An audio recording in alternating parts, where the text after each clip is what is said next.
Hey everybody, welcome to Advisor Talk with Frank LaRosa.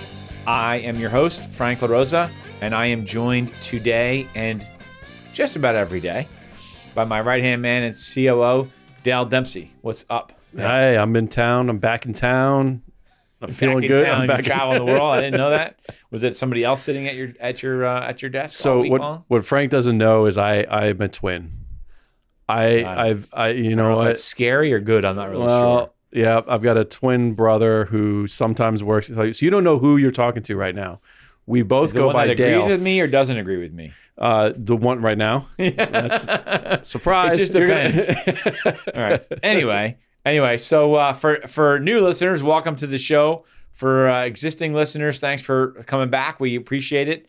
We hope, as always, that these conversations, which is really what they are, is just conversations about what's cooking and what's going on in the business, conversations that we've had with advisors during the week, or just random things that are on my mind that I want to talk about. How about that? It's my show, and we can talk about whatever we want. Yeah.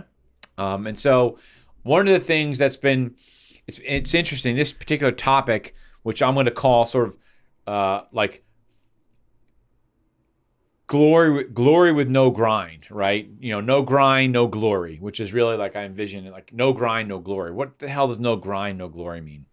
So for me, I've seen a lot of this lately, and I look at effing Instagram and people talking about stuff and people wanting stuff in their life, but they don't want to work hard at it, right? They want all the glory, okay, but they don't want the grind. And maybe this is because I have kids in the 20 or 28, early 20s age, and I see some of the friends, and I see. You know what it is? I've had a lot of conversations with some friends that we all have kids around the same age, and but then we have friends that are maybe not doing as well, and they want to complain about why their situation is where it is, right? But they get into work late, they leave early, they're not willing to they're punching a clock, like punching that clock, right?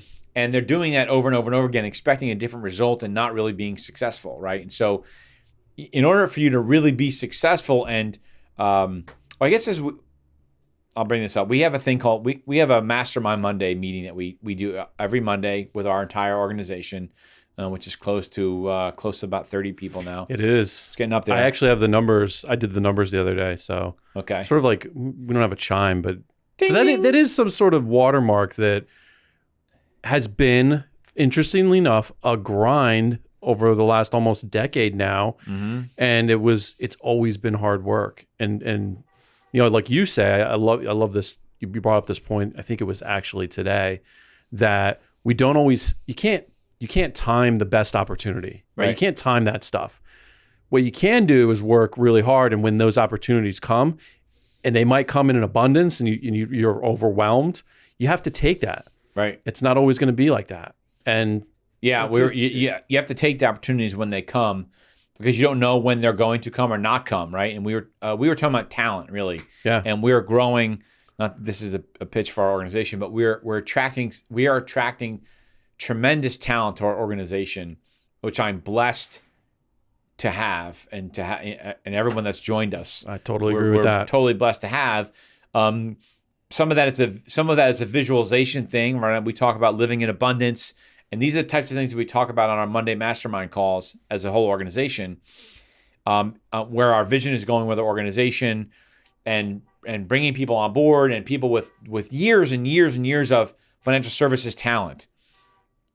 I don't know if that's a car beeping in the background. I don't know what it is. Someone agreeing with us or not agreeing with us. Oh yeah, I don't know. That could be. I feel like I'm at a Biden rally where their cars are honking at me. Thank you very much. Anyway, but yeah, so the topic that came up about bringing people on board. I'll get the door. Wow, the topic of people coming on board was really about, hey, do you wait and do you time it? What's the process? Just be careful when you back up. What's the process? It's going to push us too hard. And my thing is, you're not going to get the glory without the grind.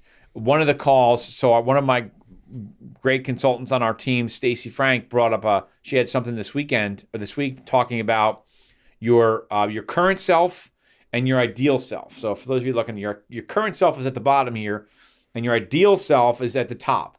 And there's this line that you have to travel in order to get to your ideal self. The problem with a lot of people is they want the ideal self without that grind in the middle, right? Without the growth, being uncomfortable, doing hard things, working harder than maybe they worked in the past, which is why their income is capped out in the past. And so, for me, I get frustrated when people tell me, well, you got to slow down, you got to whatever. I don't have to slow down at all. Maybe I need to pay attention to my family a little bit more and spend more time being present. I get that. But I'm not going to slow down because I have a vision of where I want my company to go. And I'm willing to put in the grind for the glory. And so how this translates, obviously, if you're asking, well, where the hell is this going in terms of a financial advisor? But anyway, if you're an entrepreneur and you are, and you're out there listening to this, and maybe you're not a financial advisor, maybe you are. If you're an independent financial advisor, then you are an entrepreneur. If you're at a W-2 firm, I can appreciate that you might think you're an entrepreneur, but you're really not. Maybe on the outside you are. Just make sure those OBAs are approved. Otherwise, if you're at Morgan Stanley or Wells Fargo, they'll fire your ass. But you're a practitioner. But what I'm talking about is people wanting all this great stuff and not wanting to put in the work. And what's frustrated me a couple times this week is we've talked to some financial advisors, which is interesting that this came up because we had this thing on Monday. But we've talked to some financial advisors that were at firms that they basically can't stand, right? Like they're miserable. Right. And they talk about why the firm is bad and they should be doing this and the firm should be doing that. And they should be treating me this way. And I'm a blah, blah, blah producer and all this stuff. And when you ask them, well, why are you there? They don't have a good answer, right? Because the real truth is, candidly, they're a little bit lazy and they don't want to do the work, the grind to move to a better firm, right? Right. And that's the piece that really drives me crazy because the reality is a transition nowadays is easier than it's ever been. And this may sound like an advertisement to move firms. That's not what this is. This is the truth about what's out there. Moving firms has never been easier. Clients are moving with their advisors, not only at a higher percentage of them, right? So it used to be like 80%. Now it's like 95. But they're moving faster. Yeah. We moved a team in January. We moved a bunch of teams, but just the one that comes to mind because I know the stats. And it was close to a $4 million team. And they went independent. So it went from W-2 to independent, which was a new thing to them, right? And I talked to them 3 weeks ago. So that was at the beginning of March. And they had 95% of all their accounts moved. 95% of all their accounts. I'm not shocked. Right? And so it frustrates me when I talk to an advisor and they're complaining about their firm and they want all the glory of a good firm. And they want the glory of what they're reading in the papers about firms and advisory practices that are growing exponentially, right? They want that glory, but they don't want to do the work that other team did to get there. You know what this reminds me of? Sorry, I'm fired up about this. You really are. You really pisses me off. And it doesn't piss me off because you don't want to move. It pisses me off because I don't like complainers. So imagine this for a second, right? Imagine we're playing Monopoly. You and I are playing Monopoly. Okay. I'm rolling the dice. I'm going around the board, and I'm only collecting $200. Is it 200? I think it's 200. Yes, 200. Every time I go past right. That's it. Right. That's my strategy. I'm just collecting $200. Right. That's it. I'm complaining because you're buying properties, right? You're putting hotels and houses down. Right. And eventually what happens? I'm taking that $200 and I'm giving it to you. You're my tenant. Exactly. Right. Because I didn't want to trade the property. I didn't want to buy the property in the first place. You don't want to do the I didn't want to do the work. Well, you don't want to do the work, and you didn't want to put any risk out. Right. Right. And the advisors, when you read about advisors moving firms, 5 million or 4 million, 10 million, whatever the number is, a million, whatever, they're doing the work for the glory. And I give them all the credit in the world, regardless of whether or not they go to a firm I thought they should go to or not, right? At least they're doing the work. At least they're taking some level of risk. Okay, they're betting on themselves because they're betting that they have the relationships with their clients that they can make the move and their clients are going to follow. So awesome to them. Sure. And for me, I've always been this guy. So when I was a manager, I used to tell my office, like, you can come into my office and tell me about anything that's wrong, that's going wrong within our office, right?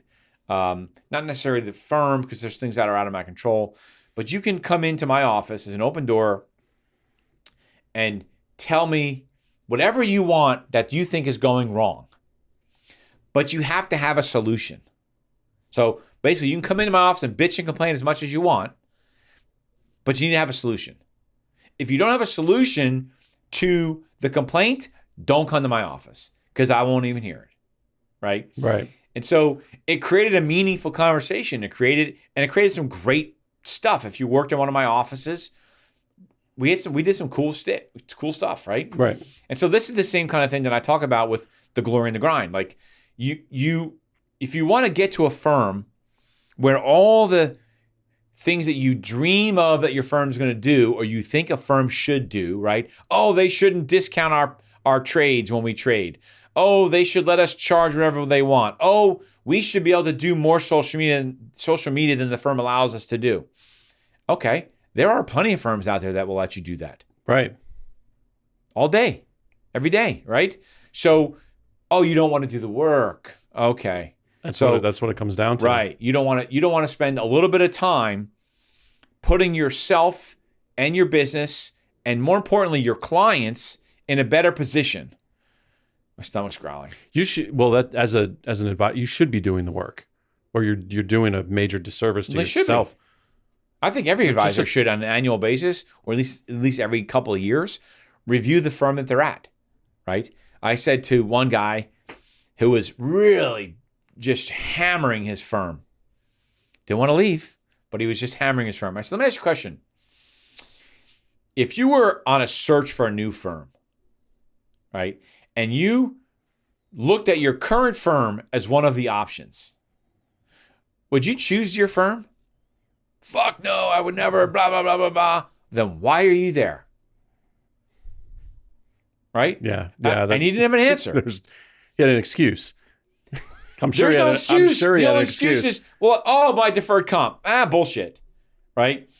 That's why you get paid to move. Right? We're going to do another whole podcast just on that. But the reality is that's why firms are paying you 150, 160, 180% to move.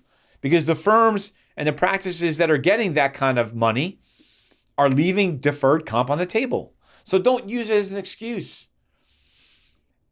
As an advisor today, I'm pointing at the camera, you have 100% control of your business and 100% control of what you do and how you're treated and how much control you want and the services you offer and all those things. Because there is a firm out there that will let you do that.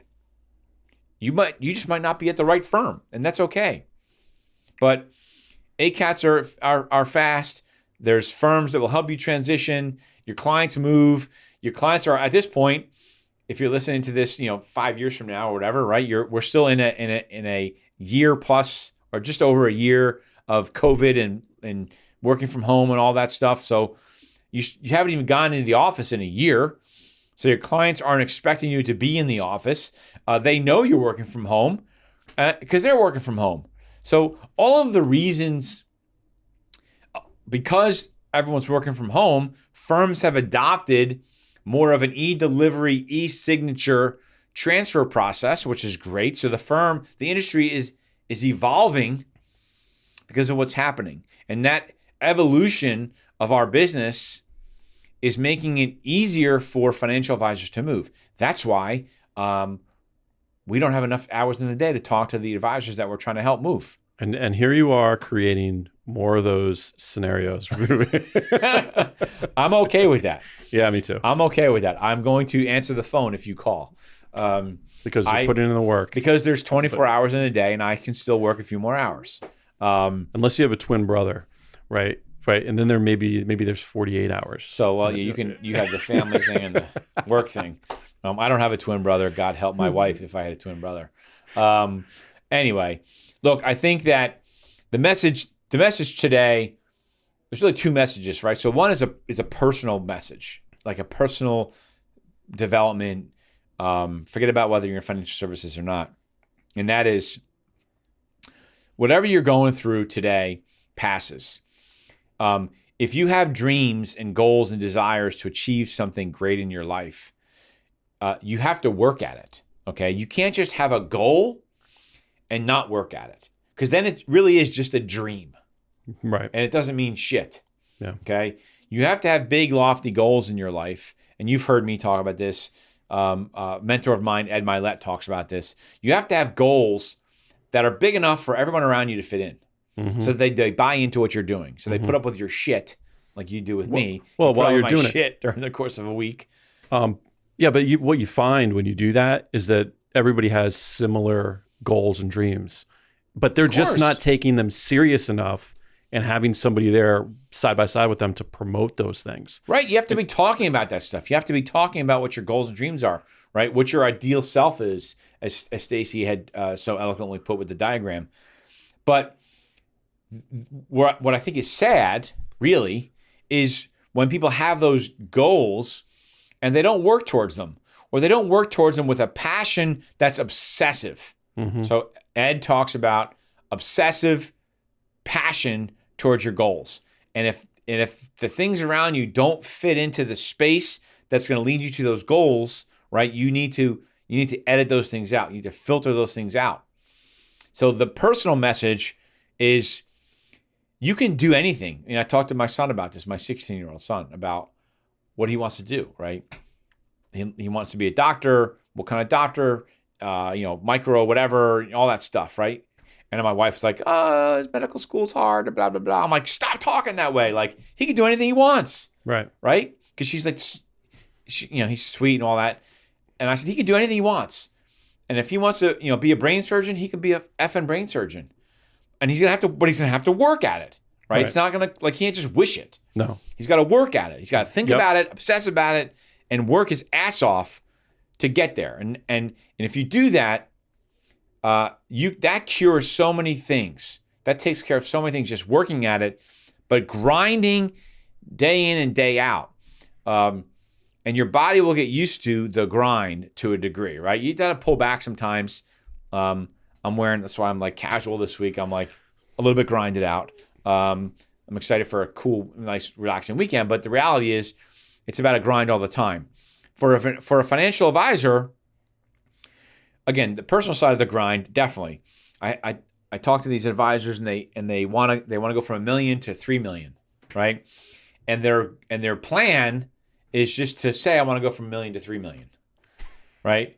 Maybe they're going to ask for a few more referrals, but they still leave at 4:00. They still play golf twice a week. They're not getting clients from it. I mean, I have a good friend of mine who plays golf 5 days a week, but that's where he gets all his clients, right? And he's, crushing it. Does $2.5 million in production or something like that. All high net worth clients. That's his model. But he is, in a way, grinding it because he's playing golf. He's making sure he's out on the course, shaking hands, kissing babies, having cigars, doing all that, and grinding it out and bringing in clients, right? Love him to death. He could probably be doing 5 or 6 million. Mike, you know what I'm talking about? If he did some other things, but that's what he wants to do. But if you're a financial advisor, then the bigger message here is, if you're at a firm that you really feel is not right for you and you're pissed off and all that stuff, you have to be willing to do some of the grind, right? Because if you put the grind in, even for a period of time, not like forever, you can get yourself to a better place. You can get yourself to a firm that is better for you, your family, and your clients, right? Or what I say is The first is it better for your clients? Is it better for your practice? And then is it better for your family in that order? And if you can say yes to all three of those things, you should move. Right? And so I'm passionate about this. I'm hyped up about it. It's been something that's been on my mind all the time. I talked to a couple of advisors this week that just, I basically said, then dude, stop complaining. Like, don't complain about the firm if you don't want to do a little bit of work to make the move to a better firm. Mm-hmm. The one thing about our process and what we do for our clients is there isn't a solution we can't find for our clients based on what they tell us they're looking for. It's impossible. Like we can find the right solution. Just tell us what's wrong. We'll find the solution. So anyway, no grind, no glory. No grind, no glory. Remember that. You can always do a little bit more, make one more phone call. At the end of the day, I was a trainee, make one more phone call. Just one. You'd be surprised how much that adds up, right? Anyway, that's my shtick. I've been wanting to talk about that for a while. I'm very passionate about that. I hope you enjoyed it. Dale hears this routinely all the time, and so he's heard this. He's heard it enough. It's a great message, right? If you want to do glorious things in your life, it takes effort. Think about what you can do if you build a great practice and you start to achieve big, loftier goals in your life, right? Think about the ripple effects of goodness that come out of that, right? If you start making money, real money, and you start building things, it's like with our organization. As we start growing this thing, think about the opportunities that we're giving more and more people to join our company to make a great living by helping our clients achieve their goals. What's better than that? There's nothing better than that. There's nothing better than that. Yeah. So if my goal is to have 100 consultants or more, right? That means we can help thousands of financial advisors. So we're helping them. We're helping we're helping them with their clients, their assistants, their clients. We're helping all the people that work for our organization, and we're helping their families. And so I'm willing to put the grind in because that's what I see the result being. You just have to, as an advisor, you have to just figure out how does your goal, ripple into everybody else's lives, and how can you help everybody else? If you do that, you'll have an awesome, awesome life. And you, believe it or not, your practice will grow exponentially without you realizing it. It just will happen if you live in that sort of the state of abundance. So, anyway, we appreciate it. Thanks for the time. Don't forget to like and subscribe. Share this with somebody that you think is talking about glory and they're not putting in the grind. Feel free to have them DM me and I'll give them a talking to. Anyway, go to our YouTube channel, subscribe to our YouTube channel, share that with everybody. We appreciate it. Have a great one, and we'll see you on the flip side. Thanks a lot. Great talk. Thanks for watching Advisor Talk with Frank LaRosa. If you enjoyed this video, make sure to check out some of our other episodes. Don't forget to like, share, and subscribe to our channel, and we will see you back here next week.